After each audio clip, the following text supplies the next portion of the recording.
Let's just dig right in, because by the time we're done with this conversation, 7 other major things may have been announced or changed or perceived to have changed, depending on what the market's view of a specific tweet or truth. Well, given where we are right now, that's probably would be a good thing, so yes. Yeah, that's fair. Well, let's be careful here.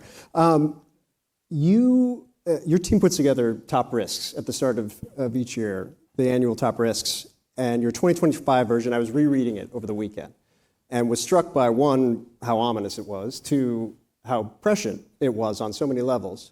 I'm interested, what do you wish 100 days into this administration you could go back and change about that you didn't expect, or that maybe you got wrong? I wish we'd gotten more wrong this year. It was a pretty ominous piece at a time that we got a lot of pushback. The piece that I was surprised, I've been most surprised by, and maybe I'm about to become less surprised by it, but at least for the first 3 months, has been the role of Elon Musk. I mean, I certainly knew how much money he was giving. I was not expecting that he was going to spend as much time becoming the second most influential person in the White House at the opening. And that level of, call it creative destruction, in the Trump administration was surprising to me. But that's probably the one big thing. And just to tie into that, you mentioned Musk in the report itself with specificity to China and the potential whether or not there was going to be any connection there. We haven't necessarily seen that borne out in terms of how the Trump administration's foreign policy has worked. However, we have seen, I think, a clear rupture in what was already a rather tenuous bilateral relationship. And you laid out how you thought China would respond to an escalatory tariff regime. And you said agricultural imports, export controls on critical minerals, investigations to curb market access into U.S. companies, all of which have happened. All of which have happened, yeah. Explain, as we all try and figure out between China's FM and whatever Trump says every 30 minutes, where the relationship is right now. It's funny, when you said the rupture, I thought you were going to talk about Elon Musk and Scott Bessent, right? Because that is clearly a rupture as well. We'll see where it goes. I don't see this Chinese government finding its way to yes with the United States anytime soon. Let's keep in mind, it's not only that their senior leadership considers present tariff levels a joke, and I use that word literally, but also because such a big component of the negotiations that are happening right now between the United States and over 100 other economies, it's not just about their tariffs, it's not just about market access, it's also about aligning strategy in a decoupling with China. So the Chinese are not okay with that, right? So that is not fixable in my view. It's also not fixable because this is not something that Trump and Xi can do by themselves. You actually need a very strong team that is aligned, that can execute on what such a deal would look like. And this team cannot do that, not with the Chinese. With Japanese, sure. You know, with the Mexicans and Canadians, sure, not with the Chinese. So I think that I think it is inconceivable that we can get back to the status quo ante U.S.-China relationship pre-Liberation Day under this administration. Inconceivable. The Trump administration economic officials are unrelenting in their belief that they can win a drawn-out trade conflict. I think Chinese leadership has maintained, now we're better positioned for that. Wall Street Journal editorial board has just said that today, that's right. Yeah. Near term, long term, China's role, if this continues down the path it's been on, where does that leave China? Well, the Chinese economy is going to get hit a lot worse as a consequence of all this. About 2.5% of their GDP is dependent directly on this export to the United States, and that's not even talking about transshipments, right? So it's a big deal. But long term, the principal beneficiary of the Americans engaging in unprecedented acts of geopolitical self-harm is China. That should be obvious to every single person in this room. My good friend Ken Griffin yesterday talking about the damage that the Americans are doing to the brand, and he's been a huge funder of the GOP and of Trump. He knows what is happening. He does not want to have to be saying that. He's saying that. Why? Because the Americans shutting down USAID means less influence across the global south, where the Chinese are increasingly dominant. The Americans pulling out of the Paris Climate Accord again and pulling away from government conversations on sustainability. Chinese are dominate in that technology suite and the supply chain. They'll be dominant in the COP summits going forth. World Health Organization. I mean, on and on and on. The long-term geostrategic opportunities are for the number two, as the Americans say, not it. Don't want to drive collective security. Don't want to drive free trade. Don't want to drive rule of law. Don't want to drive exported democracy. Well, who's in the best position to pick up as a consequence of that? China, China, and China. You don't believe I think somewhat belated, but certainly we've seen threads of kind of a bilateral version of a TPP in the sense of bringing in South Korea, bringing in Japan, saying allies in the Indo-Pacific, we're going to have bilateral trade deals or trade negotiations with, the idea being isolate China, leave them alone to take the pain.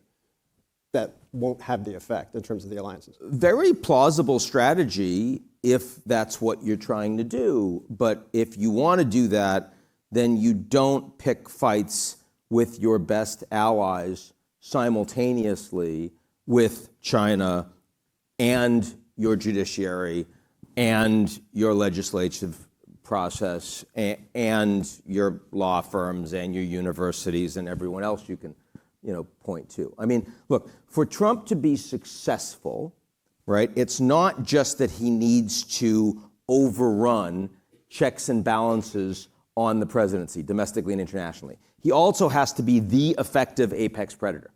He has to be able to implement on I'm the strongest.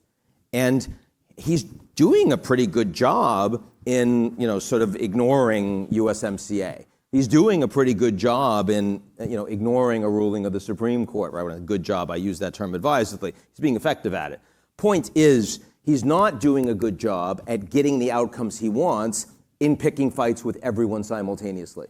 So, I mean, even if he had had a level of very significant trust with the Japanese and the Europeans and the Canadians coming in, which he did not, he's done so much in his power to further erode that trust over the past 3 months that they're going to find every which way to say that we are not going to follow you on China.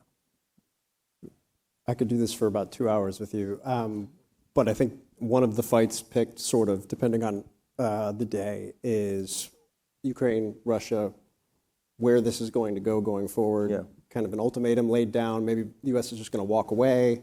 Trump went after Zelensky last night, went after Putin this morning. Today said, from a leverage perspective or from a concessions perspective, Russia not taking over Ukraine is a pretty big concession. Break through all that. Where does it stand right now? I clearly don't think it's reasonable to treat the Russians and Ukrainians in the same way. The Russians are responsible singularly for the actual invasion, and Trump has not acted that way.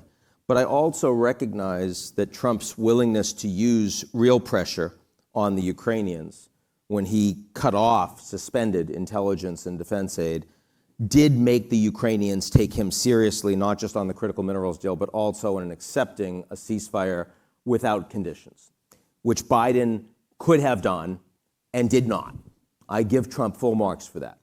But he has not been willing to use any of that pressure on Putin, and Putin has responded, as one might expect, by refusing to engage meaningfully on a ceasefire. So you're right that this morning we saw Trump post that he was unhappy with Putin killing a bunch of civilians in Kiev. Fair enough. I am also unhappy with that. I think that where we are heading right now, the most likely path, is that Trump is unwilling to put sufficient pressure on the Russians to get them to yes. He's unwilling to blame the Russians singularly for it falling apart and him not being able to get the deal that he has promised as a pretty high priority for well over a year now. And as a consequence, he walks away from both countries, which means no more U.S. aid for the Ukrainians, and it also means no rapprochement with Russia. That's where I think we are heading right now, and there are very significant geopolitical and economic implications that stem from that. What happens if that decision is made? To walk away? To walk away? Yeah. Well, I mean, the Europeans are doing a lot more. Right. And walking away is very different from Trump calling Putin for 90 minutes, not telling the Europeans, and doing a deal with Russia over their heads. So it is not the worst possible scenario.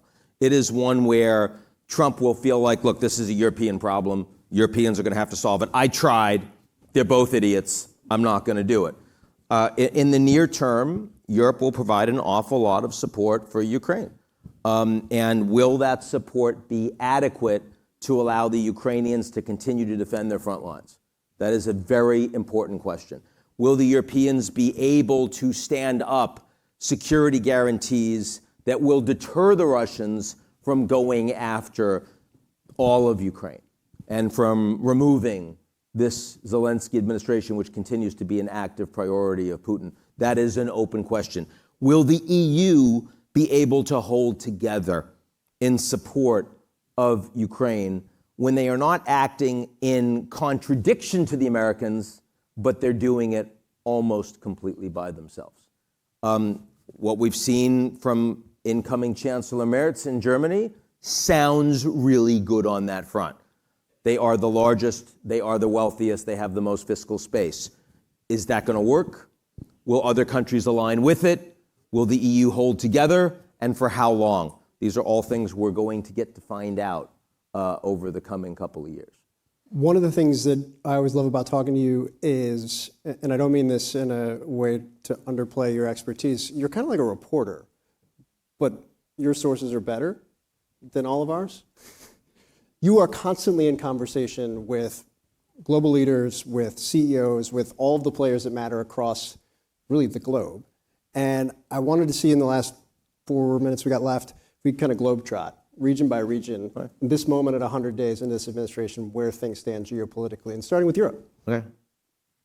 Where things stand European? Yeah, we got like 10 seconds per. Well, so what do you give me a slightly better sense, so then I'll do it effectively. You gave kind of the Russia-Ukraine perspective of the EU. Yep. More broadly, okay, the macro perspective, so the EU in this moment. So the very quick perspective is that the biggest difference between Biden and Trump geopolitically is that Biden believes a strong EU is in America's advantage, and Trump does not. He wants Brexit all over the place. And he does believe, and many around him do, that the Europeans are one electoral cycle behind the US. So that if he puts more pressure on, that over time, you're going to get AfD and far left in Germany gets rid of the center, Reform Party in the UK, Conservatives fall apart, maybe, National Rally in France, though there's some hair on that. And all of that would mean the Americans could negotiate individually with European states as opposed to having to deal with a much stronger collective EU. That is a danger, and the Europeans are in a really vulnerable position going forward. Indo-Pacific. Indo-Pacific, very hard to imagine. I mean, look, I think that permanent damage has been done to the US-EU relationship. Permanent. I think sometimes you have a relationship with somebody, they do something that is shocking to you. You can't unsee it. I think that has happened between the US and the Europeans. It has not happened in the Indo-Pacific. When I think about Japan, South Korea, India, I think that what is at stake appears less existential. The rattling to the relationship is challenging, but they'll be able to get through it. I think that the US relationship will remain strong, and they will still be able to engage economically in ways that are comfortable to them with the Chinese. North America. USMCA, the Americans have abrogated. The Mexicans will do everything possible to capitulate to U.S. terms. They've done a lot already on the border. They've done a lot already in terms of allowing the Americans in on gangs. They're doing a lot even on water and taking it away from their farmers to make good on the U.S. treaty, transshipments from China. She's got 85% approval. She can get away with that. Canada, I think that the Canadians now believe that their relationship with the U.S. is as strategically as much of a mistake as Germans doing Nord Stream with Russia. And the question is, how long will it take them to de-risk their relationship with America. Shocking. Shocking. The biggest own goal that the Americans have made in the last 3 months. And I am using the term Americans. I really dislike people pointing to Trump and saying Trump is responsible for this stuff, when he is being absolutely supported, when he is being allowed to engage without people being courageous and yelling against it, when it's the second time you voted for him, when you know exactly what you were getting. No. This is America's responsibility. And absolutely. And I am not going to sit here and say that, Trump leaves and then it's fine. Not true. And Canada has been the single biggest own goal that I've seen in 3 months, and we're going to make it worse. That would be a great way to end it, but I'm fascinated to hear your response to Gulf states. They are quiet. No, they're happy. Probably have the best relationship with this White House as anybody. Yeah. What's their standing right now? Well, I mean, look, part of the reason why the U.S., I think, wants to engage more with Russia under Trump is because they are much more transactional. They're much more capable of opening the cash register. That is the way that, a lot of Gulf monarchies work. So, I mean, they understand how to get on with Trump. If you pay Trump, Trump will do stuff. Ask Jeff Yass and the flip on TikTok, right? That works for the Gulf states. That's why he's going there first. He hasn't even announced an Israel trip, but he's going across the Gulf. So I think they're in a very strong political position. They're in a very strong geopolitical position. They're in an incredibly strong economic position, and they're trying really hard to get themselves in a very strong technological position, and the Americans can help. So in that regard, Gulf has nothing but upside in this environment. Ian Bremmer, appreciate it, my friend. Good to see you, man. Thanks so much. Yeah,